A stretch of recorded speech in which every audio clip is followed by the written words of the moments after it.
এক ইহুদি কিশোর রাসূল সাল্লাল্লাহু আলাইহি ওয়াসাল্লামের খেদমত করতো। ইহুদি কিশোর, কোন ধর্মের কিশোর বলেন তো?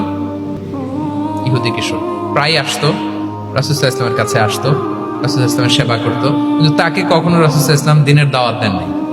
ছেলেটা ইহুদি, কিন্তু তার সামনে কখনো দিনের দাওয়াত তিনি দেন নাই। তো একদিন দেখে যে ওই ছেলে আসে না, লাগাতার এরকম কয়েকদিন যাবত ওই ছেলে আর আসে না। তখন রাসূল সাল্লাল্লাহু আলাইহি ওয়াসাল্লাম খোঁজ নিলেন যে কি হয়েছে। তখন রাসূল সাল্লাল্লাহু আলাইহি ওয়াসাল্লাম শুনতে পেলেন যে ছেলেটা অসুস্থ। ছেলেটা কি অসুস্থ? আল্লাহর হাবিব সাল্লাল্লাহু আলাইহি ওয়াসাল্লাম তার বাসায় গেলেন, যে দেখলেন যে বিছানায় পড়ে আছে ছেলেটা। আল্লাহর হাবিব সাল্লাল্লাহু আলাইহি ওয়াসাল্লাম গেলেন, যে দেখলেন যে ইহুদি ছেলেটা বিছানায় পড়ে কাতরাচ্ছে, পাশে ছেলেটার বাবা।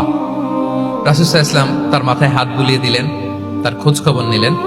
এবার রাসূল সাল্লাল্লাহু আলাইহি ওয়াসাল্লাম বললেন আসলিম, মানে ইসলাম ধর্ম গ্রহণ করো। ফানাযারা ইলা ওয়াজহি আবি, ইহুদি ছেলেটা তার বাবার চেহারার দিকে তাকালো যে দেখে আব্বা কি বলে।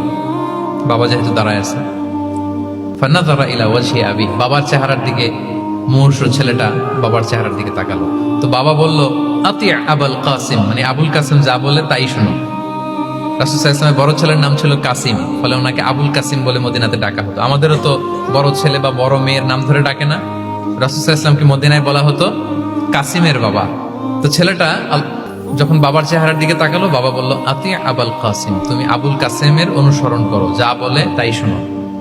ছেলেটা তখন পড়তে আরম্ভ করলো আশহাদু আল্লা ইলাহা ইল্লাল্লাহ ওয়া আশহাদু আন্না মুহাম্মাদুর রাসূলুল্লাহ, মানে মুসলিম হয়ে গেল। রাসূল সাল্লাল্লাহু আলাইহি ওয়াসাল্লাম ইহুদিদের ঘর থেকে বের হয়ে আসলেন আর বললেন আলহামদুলিল্লাহিল্লাযী আনকাযাহু মিনান নার, বুখারীর বর্ণনা।